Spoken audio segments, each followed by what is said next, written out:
20 सालों तक का ये मतलब हो जाएगा कि एकदम फ्री बिजली बिल आपको।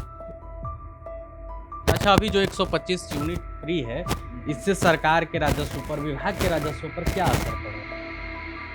से 125 यूनिट बिजली फ्री दिया जा रहा है, तब से लाइट खूब गायब रह रहा है। तो बिल्कुल अब विपक्ष को कोई काम नहीं है तो इस तरह का योजना तो इस तरह की बातें तो करेंगे ही वो।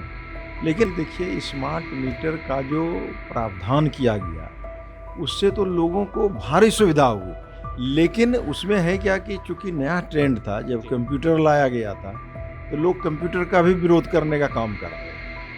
नमस्कार, प्रभात खबर में आपका स्वागत है। मैं हूं आपके साथ राजकमल। बिहार में सरकार बदल गई है और सम्राट चौधरी मुख्यमंत्री बने हैं, और इस बार लगभग 2 दशक बाद ऊर्जा मंत्री बदले हैं। नए ऊर्जा मंत्री बने हैं बिहार के। हमारे साथ बातचीत करने के लिए हैं कि आखिर अब बिहार के घर घर तक तो लाइन पहुंच गया है। नीतीश कुमार ने कहा था कि सड़क, बिजली और पानी गांव गांव तक पहुंचाएंगे, अब घर घर तक पहुंच गया है। आगे का प्लान क्या है? सबसे पहले तो आपका स्वागत है। चलिए, बहुत धन्यवाद आपको। आपको बड़ी जिम्मेदारी मिली है, आपने कभी सोचा था कि इतनी बड़ी जिम्मेदारी के साथ आऊँगा? नहीं, जिम्मेवारी तो देखिए ये तो मिलते रहता है, और लोग सोचता ही है कि कुछ न कुछ बड़ी जिम्मेवारी मिले तो बड़ा काम करने का मौका मिले। बिल्कुल। आपको ऊर्जा मंत्रालय दिया गया है, गांव-गांव तक तो बिजली पहुंच गई है, लेकिन अब कैसे और इसको बेहतर किया जाएगा? यानी उसमें जितनी भी बातें आप सोच सकते हैं, और जो हमारे हाथ में ऊर्जा विभाग मिली है, तो निश्चय ही हम लोग पूरी मेहनत कर रहे हैं कि इसको और कैसे हम लोग आगे बढ़ा सकें इसको।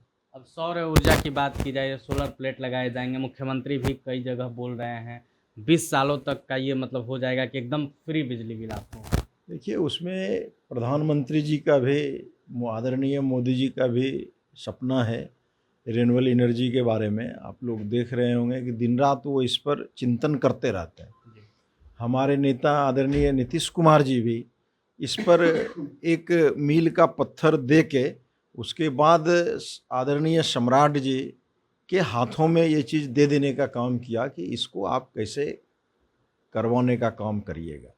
तो उसमें जो प्रधानमंत्री सौर घर ऊर्जा है, उसके बाद कुसुम योजना है, उसके बाद जो कृषि फीडर के लिए सोलराइजेशन की बात है, उसको भी हम लोग काम करने का काम कर रहे हैं। तो निश्चय ही इससे जो हमारा 125 यूनिट जो फ्री बिजली देने की बात आदरणीय नीतीश कुमार जी ने की थी, तो इससे हम लोगों को ताकत मिलेगा। हर घर पर जब हम लोग सोलर बैठा देने का काम करेंगे तो निश्चय ही इससे बिजली मुफ्त हो जाने का काम होगा। बिजली मुफ्त हो जाएगा। अच्छा, अभी जो 125 यूनिट फ्री है, इससे सरकार के राजस्व पर, विभाग के राजस्व पर क्या असर पड़ रहा है? नहीं, असर कुछ, अब 125 यूनिट बिजली जो 40-45 हज़ार करोड़ का मामला है, तो निश्चय ही एक भारी बजट तो है ही, लेकिन सरकार उसको पूरी तरह से मैनेज करने के लिए जो सोलर, पीएम सोलर योजना है, हर घर पे जो बीपीएल परिवार को, लगभग 60 लाख बीपीएल परिवार को हम लोग उसके घर पे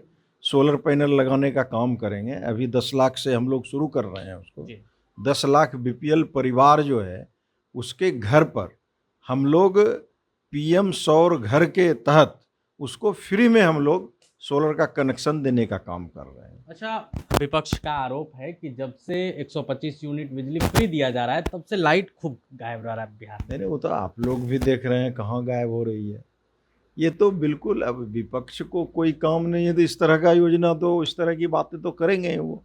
लेकिन ऐसा कहीं कोई बात नहीं है कि जब से फ्री हुआ है तो बिजली में कट ऑफ शुरू हो गया है, ऐसा नहीं। स्मार्ट मीटर को लेकर भी खूब शिकायतें आती हैं, इसको मंत्री जी कैसे देख रहे हैं? मैंने बेसिकली देखिए स्मार्ट मीटर का जो प्रावधान किया गया उससे तो लोगों को भारी सुविधा हुई, लेकिन उसमें है क्या कि चूंकि नया ट्रेंड था, जब कंप्यूटर लाया गया था तो लोग कंप्यूटर का भी विरोध करने का काम कर रहे थे। तो उसी तरह से जब इसको हम लोग इलेक्ट्रॉनिक इसमें जोड़ने का काम किए तो थोड़ा बहुत लोगों को लग रहा है, लेकिन जब वही उसके आदत में आ जाएगा तो निश्चय ही यह एक बहुत बड़ा सुधार है बिजली के क्षेत्र में। बिहार के लोगों के लिए भी एक नई चीज़ है। बिल्कुल। तो आपने ऊर्जा मंत्री को सुना किस तरीके से इन्होंने जो सोलर प्लेट लगाने को लेकर जो सरकार का योजना चल रहा है उसको समझाया, साथ ही स्मार्ट मीटर को लेकर जिस तरीके से बवाल छिड़ा हुआ है उस पर भी साफ साफ कहा है नया है, सब कुछ ठीक हो जाएगा। 125 यूनिट बिजली फ्री पर भी आपने सुना है। हम आगे और बातचीत करेंगे, बने रहे प्रभात खबर के साथ। शुक्रिया।